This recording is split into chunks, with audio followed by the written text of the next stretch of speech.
With 4 months until Election Day, some top supporters of former President Trump have already revealed detailed plans for what he could do if he's reelected.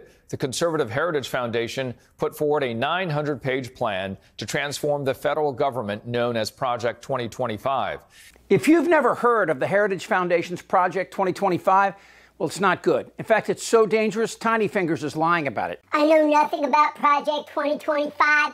I have no idea who is behind it. I disagree with some of the things they're saying, and some of the things they're saying are absolutely ridiculous and abysmal. Anything they do, I wish them luck, but I have nothing to do with them. But of course that's a lie. Trump's super PAC, Make America Great Again, has promoted it. And as Trump always does, he leaves a little wink to his supporters to signal he's behind them, even as he calls them abysmal. Stand back and stand by. But Project 2025 is pretty simple. They want a right-wing revolution. And if you get in the way, well, that's on you. Some top supporters of former President Trump have already revealed detailed plans for what he could do if he's reelected. That we are in the process of the Second American Revolution, which will remain bloodless if the left allows it to be. So what is Project 2025 and what do they want to do? Is there cause for concern with this whole plan? I mean, it's not just an ideology. Isn't it sort of fealty at all costs? And how are they looking for people who will fill these important roles? Total fealty. It's all, I mean, they're very clear. It's a loyalty test. Like, it is about, like, what do you think about Donald Trump?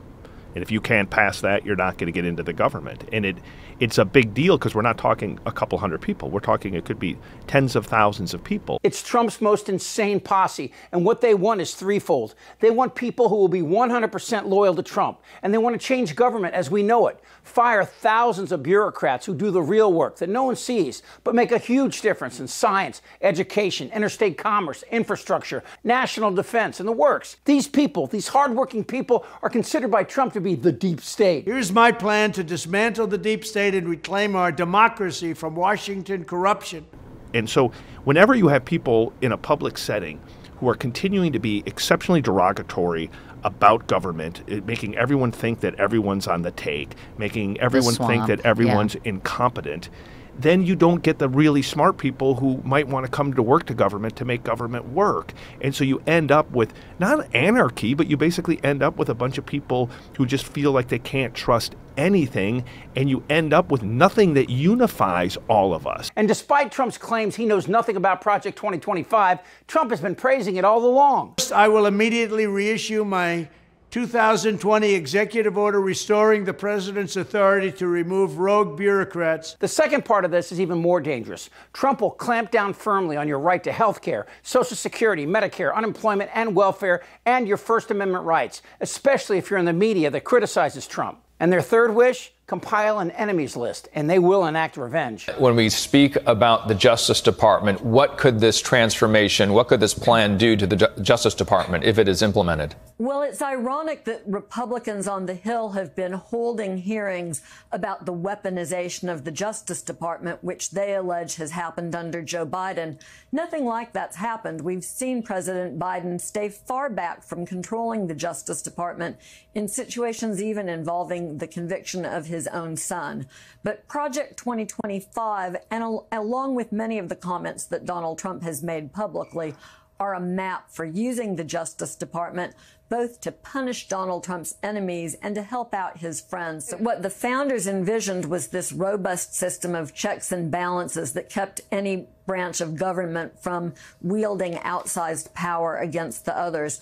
The problem with Donald Trump is that we know that all of the norms are off the table. Project 2025 puts it down in black and white, and they're saying it loudly and proudly. And if you disagree, Strap in. remember the bloodless part? I have a deep state target list, and I'm coming for all of them. And what does that mean when I say coming for all of them? It means the most legal, moral, and ethical consequences to the maximum, to include the maximum punishment for treason. I personally guarantee that they're going to face those consequences. And you can take a look at that list. Expect to see live streamed swatting raids of every single individual on that deep state target list. because the precedence has already been set. They will ban abortion nationwide. They will declare LGBT to be pornographic, not restricted, but banned. So Pride Month will never again be allowed in D.C. or any federal area, and states will be encouraged to do the same. Plus, any government protection or even recognition of rights held by women, minorities, religion, equality, gender equality, gender equity, gender awareness, gender-sensitive, abortion, reproductive health, reproductive rights will all be removed from every federal rule. In other words, you can call gay people whatever you want now, just like in the 50s. LGBT will be deleted out of every government legislation and institution. Once pornography is outlawed, the people who produce and distribute it should be in prison. Educators and public librarians who purvey it should be classified as registered sex offenders. Supreme Court Justice Stewart once said, "I can't define pornography, I just know it when I see it." Well, Trump's boys will ban all of it, although you know they'll keep a supply handy for emergencies. And it gets even worse. Speaking of global warming, we need some global warming. With the effects of global warming threatening the planet, Project 2025 doubles down on their idiocy. The next conservative president should go beyond merely defending America's energy interests, but go on the offense. America's vast reserves of oil and natural gas are not an environmental problem. They are the lifeblood of economic growth. So what's happening here is a short-lived attempt to make life good for rich fat cat Republicans while ignoring climate-friendly technology and bringing the catastrophic consequences of climate change right down on the backs of more than 2 billion poor people across the globe.